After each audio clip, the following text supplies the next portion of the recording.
பிரியமானவர்களே, ஆண்டவராகிய இயேசு கிறிஸ்துவின் நாமத்தில் உங்கள் யாவரையும் வாழ்த்துகிறேன். இந்த நாளுக்குரிய வேத வசனம் ஆதியாகமம் 31:40. பகலிலே வெயிலும் இரவிலே குளிரும் என்னை பட்சித்தது, நித்திரை என் கண்களுக்கு தூரமாயிருந்தது, இவ்விதமாய் பாடுபட்டேன். பிரியமானவர்களே, யாக்கோபு தன் வாலிப வயதிலே தன்னுடைய அண்ணன் ஏசா தன்னை கொன்று விடுவானோ என்று பயந்து தன் வீட்டை விட்டு புறப்பட்டார்.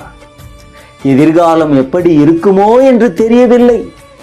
வெறும் கோலும் கையுமாக யோர்தானை கடந்து சென்று தன் மாமனாகிய லாபான் வீட்டுக்கு சென்றார். அங்கே 20 ஆண்டு காலங்கள் சிறுமையும் துன்பங்களையும் அனுபவிக்க நேர்ந்தது. பகலிலே வெயிலும் இரவிலே குளிரும் அவரை பட்சித்தது, நித்திரை அவருடைய கண்களுக்கு தூரமாயிருந்தது. இரவும் பகலும் ஆடுகளை மேய்த்து கொண்டு வந்தார். சரியான சம்பளம் இல்லை. லாபானின் முகமும் வேறுபட்டது.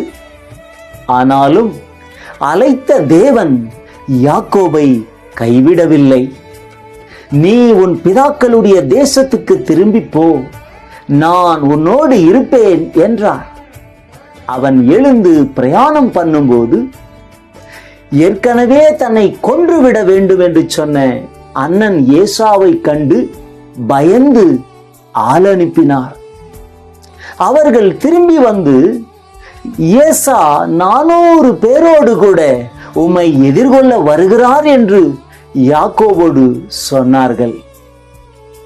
இதை கேட்ட யாக்கோபு பயந்து வியாகுலப்பட்டு தன்னிடத்தில் இருந்த ஜனங்களையும் மிருக ஜீவன்களையும் 2 பகுதிகளாக பிரித்து தப்பித்துக் கொள்ள பார்த்தார். ஆனால் முடியவில்லை. கடைசியாக வேறு வழியில்லை, கர்த்தருடைய பாதங்களை உறுதியாய் பற்றி கொண்டார்.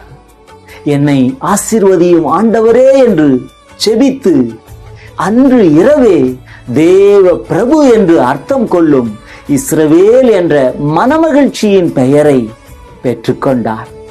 கர்த்தருடைய கண்களில் தயவும் இரக்கமும் அவருக்கு கிடைத்தது. அவருடைய துன்பங்களை எல்லாம் நீக்கி கர்த்தர் அவரை ஆசீர்வதித்தார். அதே தேவன் நீங்கள் எப்படிப்பட்ட கஷ்டத்திலும் துன்பத்திலும் துக்கத்திலும் வாழ்ந்து கொண்டிருந்தாலும் யாக்கோபை ஆசீர்வதித்த அதே கர்த்தர் உங்கள் மேல் மனதுருக்கம் உள்ளவராயிருக்கிறார். உங்களையும் ஆசீர்வதித்து உங்களுக்கும் விடுதலையும் சமாதானத்தையும் கொடுப்பார். செபிப்போமா? அன்பின் பரலோக பிதாவே, இயேசுவின் நாமத்தில் உமக்கு நன்றி சொல்லுகிறோம்.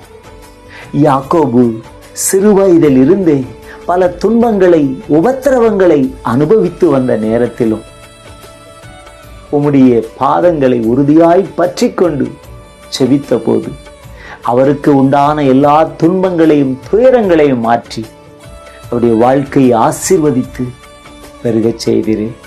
இந்த வார்த்தையை கேட்டுக்கொண்டிருக்கிற அநேக தேவ பிள்ளைகளுக்காக அவருடைய குடும்பங்களுக்காய் நான் செபிக்கிறேன். எப்படிப்பட்ட துன்பத்தில் உபத்திரவத்தில் உடைய பிள்ளைகள் குடும்பங்கள் கடந்து சென்றாலும் இந்த வார்த்தையை கேட்கிற இந்த நேரத்திலே ஒவ்வொருடைய துன்பங்கள் துக்கம் மறைந்து போகட்டும். அப்பா, ஒவ்வொருவரும் நீங்க ஆசீர்வதி, கிருபையால் நடத்து. துதி கன மகிமை எல்லாம் உமக்கே செலுத்துகிறோம். இயேசுவின் நாமத்தில் ஜெபம் கேளும் நல்ல பிதாவே, ஆமென். God bless you.